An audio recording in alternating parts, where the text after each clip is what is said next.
Selamat siang para netizen dimanapun kita berada, salam inspirasi bagi kita semua. Ya, Prabowo sudah mengatakan bahwa pelantikan presiden dan wakil presiden di tahun 2029-2034 akan digelar di IKN. Wow,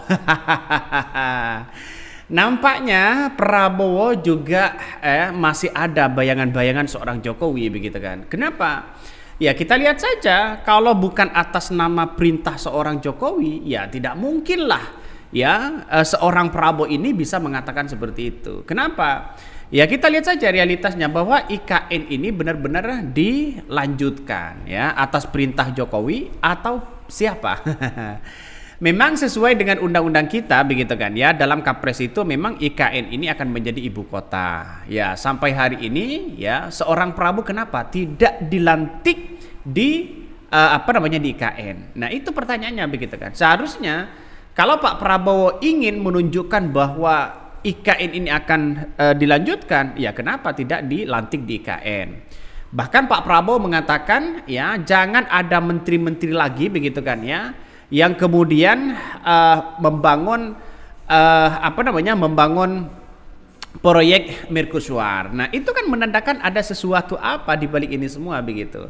Makanya dengan adanya seperti ini saya yakin dan saya yakin-yakinnya bahwa di era kepemimpinan sosok Prabowo ini begitu kan ya. Ya karena tidak lepas dari bayangan-bayangan apa yang kemudian dilakukan oleh seorang Jokowi. Itu pasti ya, pasti di situ. Makanya dengan adanya seperti ini saya kira bahwa ternyata Prabowo juga takut pada seorang Jokowi. Jadi saya kira bahwa sampai hari ini masyarakat sudah melihat bahwa IKN itu ya benar-benar sesuai dengan undang-undang dilanjutkan ya, nggak tahu dilanjutkan apakah 2000 berapa begitu kan ya sampai 30 tahun, 20 tahun atau bagaimana, tapi yang jelas Pak Prabowo ini nampaknya masih diambang kebingungan ya. Coba kita baca ini. Prabowo ingin pelantikan presiden dan wapres ya 2029 3 sampai 34 ya digelar di IKN. Kenapa tidak dirinya begitu kan? Kenapa Akmil 5 Gelang tidak di IKN? Nah, itu pertanyaannya banyak sekali.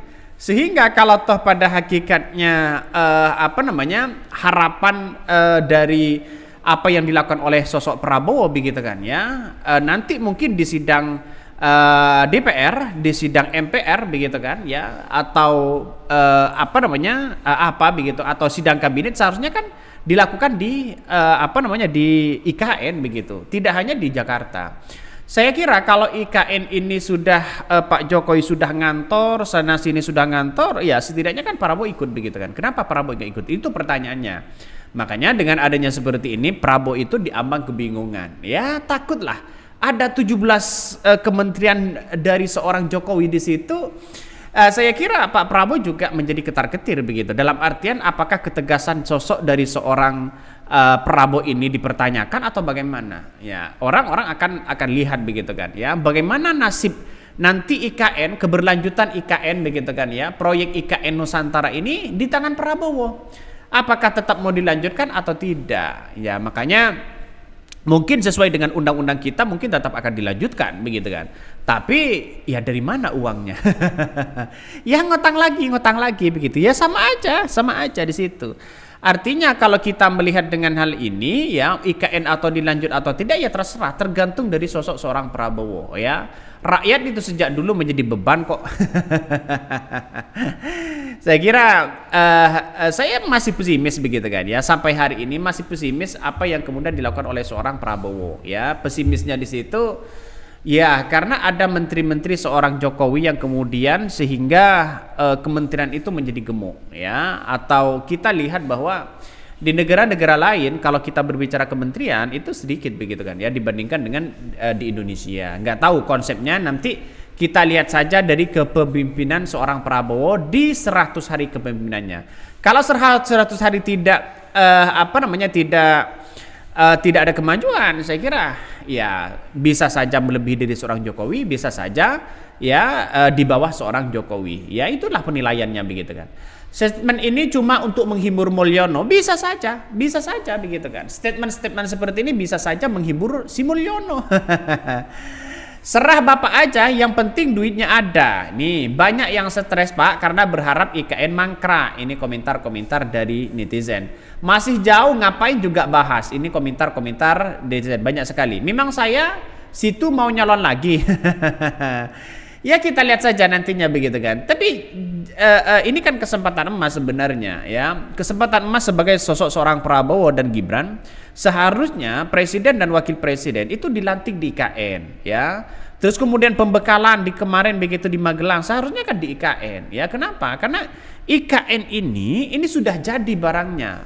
Jokowi sudah ngantor di situ begitu kan ya. Ngapain kita harus di Jakarta, kan seharusnya seperti itu. Nggak tahu lagi ini konsepnya bagaimana, atau jangan-jangan ini menghibur si Mulyono atau bagaimana. Jadi saya kira bahwa sampai hari ini ya proyek IKN di tangan Prabowo ini ya bisa saja lanjut, bisa saja tidak, tapi kapresnya kan sudah sudah ada ya, tinggal pindah aja ke situ begitu kan ya. Jadi saya kira apa yang kemudian dilakukan oleh Pak Prabowo ini nampaknya masih ya kebingungan besar. Masih ada bayangan-bayangan yang namanya Jokowi. Ini Prabowo ingin pelantikan presiden dan wapres periode 2029-2034 yang digelar di IKN. Siapa yang mau nyalon lagi? Coba kita baca. Presiden RI Prabowo Subianto ingin sidang paripurna DPR atau PR dapat digelar di Ibu Kota Nusantara atau IKN Kalimantan Timur ya. Pada 16 Agustus 2028, dia berharap pelantikan presiden dan wakil presiden ya 2029 sampai 34 ya dapat dilaksanakan di IKN. Ya kenapa tidak sekarang?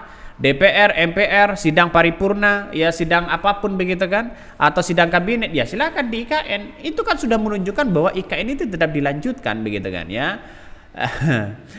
Beliau Prabowo berharap Agustus ya 2028 sidang paripurna MPR. Ya kenapa masih nunggu 28? Kan karena sudah jadi. Ya Jokowi sudah ngantor di situ kok begitu kan. Masa kalah sama Jokowi? Kan begitu logikanya. Jokowi belum apa-apa sudah ngantor di situ begitu. Masa Prabowo kalah sama Jokowi? Ya ngantor di situlah begitu kan. Ya seharusnya. Jadi artinya apa? Artinya bahwa IKN itu biar bahwa benar-benar dilanjutkan, tidak ambigu di situ ya. Semuanya rapat di situ begitu kan. Enak dong begitu kan. Saya kira inilah nggak tahu lagi begitu kan. Apakah nasib IKN akan jadi mangkrak atau bagaimana ya. Raja Juli menuturkan Prabowo ingin tak hanya gedung-gedung pemerintah saja yang dirampungkan ya. Prabowo minta otorita IKN menyelesaikan gedung-gedung legislatif ya dan yudikatif dalam waktu 4 tahun. Wah, setelah ya mungkin seorang Prabowo sudah mau lengser begitu kan ya. Bahkan oleh karena itu selain gedung-gedung eksekutif juga hampir selesai. Prabowo targetkan IKN ini dalam 4 tahun ya. Presiden ya Prabowo Subianto memberikan pengarahan kepada Kabinet Merah Putih saat retret hari kedua di Akademi Militer. Bahkan menurut dia Prabowo menegaskan bahwa proyek IKN yang dimulai Presiden ke-7 RI Joko Widodo atau Jokowi itu akan dilanjutkan. Prabowo juga menyampaikan komitmen merampungkan pembangunan IKN dalam kurun 4 tahun. Saya tidak yakin begitu kan ya. Saya tidak yakin IKN itu akan rampung ya 4 tahun ini. Saya tidak yakin itu. Ya minimal lah, mungkin minimal di atas 5 tahun begitu kan ya. Karena apa? Karena kita lihat saja ya bangunan-bangunan ini ya masuk akal sih sebenarnya bahwa bangunan ini kan masih belum selesai. Karena hanya tergesa-gesa dari sosok seorang Jokowi, tergesa-gesa ingin ngantor, ingin bahwa menunjukkan bahwa ini adalah karya saya. Ya itu aja begitu kan. Ini pada kenyataannya adalah masih belum selesai 100%. Bagaimana pusat kesehatan, bagaimana pusat yang lain begitu kan. Artinya apa? Artinya apakah mungkin para DPR atau MPR pindah ke situ begitu? Jadi saya kira masih di dalam ambang kebingungan ya, dalam ambang kebingungan ya. Tapi bukan tidak mungkin bahwa IKN ini akan begitu cepat kalau ditangani secara serius ya. Tapi saya kira masih pesimis karena melihat di negara-negara maju begitu kan ya. Negara-negara maju di situ begitu untuk memindahkan ibu kota saja banyak yang gagal, apalagi di Indonesia. Sudah terkesan seperti itu. Jadi ya kalau Prabowo mampu ya silahkan. Mungkin itu yang kami sampaikan ya, tonton terus channel Hodari Podcast Rakyat ini, jangan lupa di-subscribe.